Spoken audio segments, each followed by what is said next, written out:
ये बावड़ी सबसे अलग थी क्योंकि यह पहली ऐसी बावड़ी थी जिसमें कुआं नहीं था, फिर भी इसमें पानी भरा रहता था। जमीन से मात्र 10 फीट की गहराई में बनी थी ये बावड़ी। फिर कहां से आता था पानी और इसके पानी के क्षेत्र में बनी यह संरचना कैसी थी? क्या मतलब था इसका? अगर यह कुंड भी होता तो इसमें पानी के छेद ऊपर होते, लेकिन नीचे बने थे और इस बावड़ी में बनी थी चारों दिशाओं में छतरियां। तो चलिए सुलझाते हैं इसके रहस्य को। यहाँ इस बावड़ी में बालाजी भगवान का मंदिर भी है, जो इसकी पवित्रता और महत्व को और भी बढ़ावा देता है। गेट देख रहे हैं, इसके अंदर एक ऐसी चीज है जिसकी विशेषता देख के पता चलेगी कि वास्तव में क्या गजब की बावड़ी। आ जाइए अंदर चलते हैं और आपको बावड़ी दिखाता हूँ मैं यहाँ उस समय की।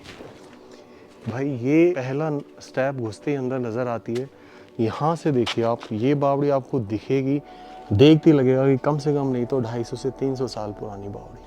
और इस बावड़ी की विशेष बात यह है कि इस बावड़ी के चारों कोनों पर 4 छतरियाँ, जो दर्शाती थी कि कभी किसी शाही काम के लिए यूज़ हुआ करती थी। तो जयपुर के राजा ने ये बसाई थी, नंदराम जी उनका नाम था। तो अभी चलिए अपन इस बावड़ी के नीचे जो धीरे धीरे पैदल उतर रहे पैदे, वहाँ से चलते हैं और आपको कुछ चीज़ें दिखाते हैं विचित्र।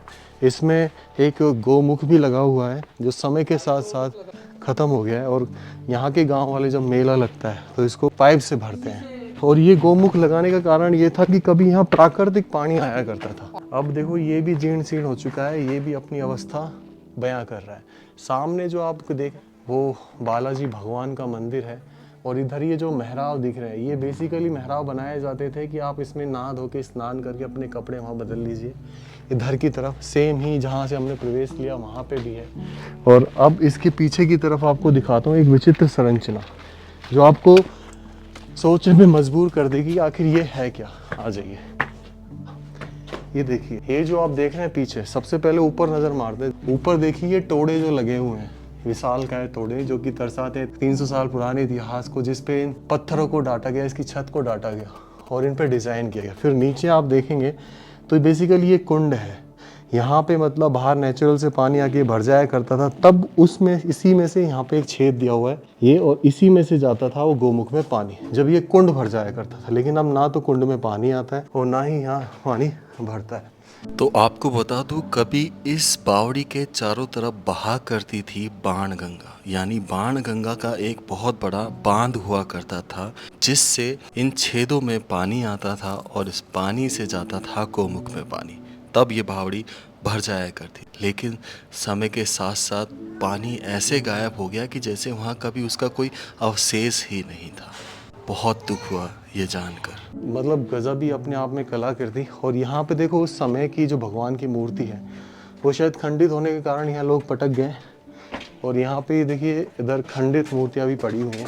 और ये जो शिला दिख रहा है ये भी शायद दर्शाता है कि बहुत प्राचीन रहा है। दोस्तों ये जो मसाला लगा हुआ है इसी की वजह से ये आज तक डटी हुई है, क्योंकि इसमें रोड़ी मिलाई गई, इसमें आपको चूना भरा गया उस समय प्राचीन। और ये ऐसा था कि पानी सोख लेता था और समय के साथ निकाल देता था।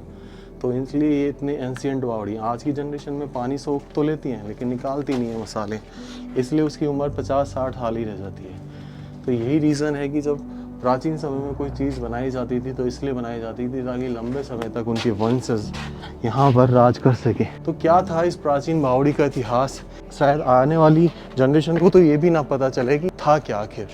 ये चीज़ें इतनी विशाल और अपने आप में काबिल तारीफ़ हैं कि जिनकी प्रशंसा जितनी की जाए कम है। अभी यहाँ कुछ रहने के कारण ये पेड़ भी गिर गया है और शायद आंधी झक्कड़ में अभी गिरा है, तो ये विशेष है। अब चलते हैं हम छतरियों के ऊपर, जिस चारों छतरियों में चारों कोनों से रास्ते बने। तो चलिए अब ऊपर की तरफ प्रस्थान करते हैं और इन छतरियों के बारे में थोड़ा सा जानते हैं, जिनकी सीढ़ियाँ प्रवेश द्वार में ही लगी हुई थी। तो जैसे ही मैं छतरी पे पहुंचा, मुझे नज़र आती है एक गोलाकार छतरी, जो कि बता रही थी कि हर दिशा में इनका सम्मान। देखने पर पता चला कि ये अष्टाकोर थी और हर दिशा में ये बनी हुई थी। और यहाँ पे देखो मतलब जब पानी भर जाता था ज़्यादा, ये लेवल कभी ऊपर हुआ करता था, अब नीचे हो गया। तो यहाँ पे ये ढाना था जहाँ से पानी खींचा जाता था। तो ये उस समय का ढाना अभी भी शेष है।